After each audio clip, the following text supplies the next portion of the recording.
Welcome to Primetime, bitch. We are back at it with another episode of Krueger's Corner. I'm Mike Krueger, joined by producer Todd. Good evening. And tonight we are going to be covering episode 17 and 18 of Freddy's Nightmares, season 2. So we're going to get right into it. Sorry for the little absence we had before, but we are back, and we'll be back weekly now from now on until we finish this thing, which we're coming down the pike here. So now for episode 17, Interior Loft Later. And in this one, to draw attention to his work, an artist fakes his own death. And then a man sets out to seduce his two roommates. Okay, so like the first half of this episode, I actually thought was kind of cool. I like the whole concept of the artist faking his own death. Just because like that you typically hear that saying like when an artist dies, their work becomes way more popular, so it would make sense. And when he tells the guy, some of the dark humor there when he tells the guy maybe I should just kill myself, and then there's some funny moments in there. And then the whole weird nightmare sequence he has of his girlfriend slitting his wrist later was pretty well done too. The dumb fuck who named himself Art, though, like that shit was just so stupid, like cringe as fuck. It was funny to watch him get punked out, but then, of course, in the second half of the episode, we're following this fuck, and I didn't care for the whole thing where he's basically telling the same story to these two roommates with the whole mob thing.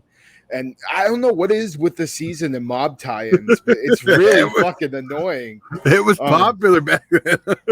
But the first half was decent enough, and I did like Freddie Van Gogh teaching the art class to a bunch of half-dead teenagers. That was pretty good. So this wasn't the worst episode, but I definitely enjoyed the first half more than the second. Now, speaking of first half, well, this is a follow-up to the one we just had, Interior Loft, which I didn't like. That's what I was going to get to. Your thoughts on that one. You didn't like. I was okay with that one. I think I'm just this era of cheesy TV works for me. Mm-hmm. And it kind of felt like this on this too. Like, I'm sure we've had other anthology shows do the exact same artist, faking their death thing. It's a trope that's been seen before. But even with that, I still had fun with this one. I do agree the second half, the mob stuff, it was laughable, so I was able to tolerate it. It's just like every other episode at this point. Though. Well, we only got 4 left, so maybe we'll get 2 mob episodes. Shit. But why don't we rate this one and move on to the next episode?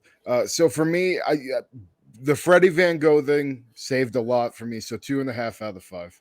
See, okay, not bad. I'm 3, but again, I'm more forgiving of this era. Yeah. Oh, I didn't mention the last episode was also directed by Ken Wiedenhorn, who directed the one before, who also directed Return of the Living Dead Part 2, and it also had, because we just did Summer School not too bad long ago in Farce, and it also has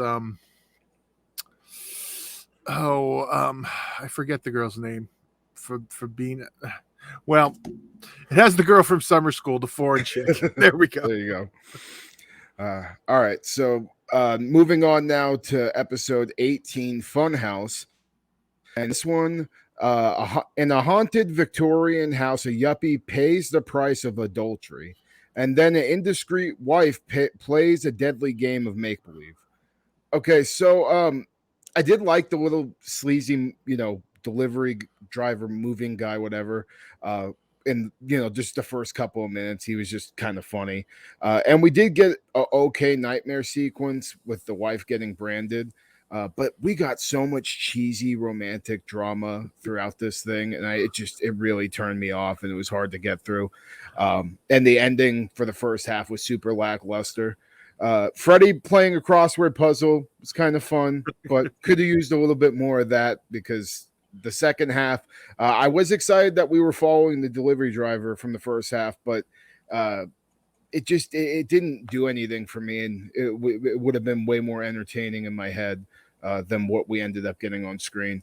The whole thing with the weird cuck husband too, I was like, all right, I'm done with this fucking episode. So wasn't my favorite. needless to say, probably one of my worst rated episodes of this season. But what about you, Todd? I can't argue with the words you've said, but it's another one. Like, I didn't hate it. It was dumb. There's been very few I've hated in this series, maybe a couple this season. But no, not a good episode, but I wasn't upset by it. Yeah. Did we have anybody famous that made this, or is it just some fucking random? Other than Robert Englund. Well, yeah. Well, it was directed by Gilbert Adler, who also directed some. Oh, he produced Tales from the Crypt, Superman Returns, Constantine, House on Haunted Hill. Director-wise, he's only done some this and some TV. He also did do Bordello of Blood, which a lot of people aren't a fan of because of Dennis Miller. But fair enough. Those who are, there you go. I've never seen it. I've seen Demon Knight, but not it's hard because Demon Knight is so good. Yeah, Demon Knight's pretty badass. It's one of those cases like if the lead does nothing for you, you're not gonna like the movie. So you got to deal with Dennis Miller and Corey Feldman. So there's a couple things some people might not be able to tolerate. I mean, I like Corey Feldman though, but it's one of his better. Post Friday or post Addict. I don't know what we want to call it. What was he in 13 Fanboy? He was like a sleazy director. He was decent in there. Yeah. But we're talking about cooler shit than this episode for sure. But all right, so let's rate this and get the fuck out of here. So for me, I am a 1.5 out of 5, and that's being pretty fucking generous, to be honest. I'm not much higher than you. I'm a 2. So below average for sure. All right. Well, thanks for watching, guys. Make sure you like, share, subscribe. Follow us on all the social medias. Links are in the description. And patreon.com/fleshwoundfeatures starts at just $1, and you get exclusive and early content on there. So I believe we're doing a watch along, or we've been doing watch alongs on there for a while now. So they're exclusive just to Patreon. So make sure you check those out. And that's all I got. Sweet dreams, motherfuckers.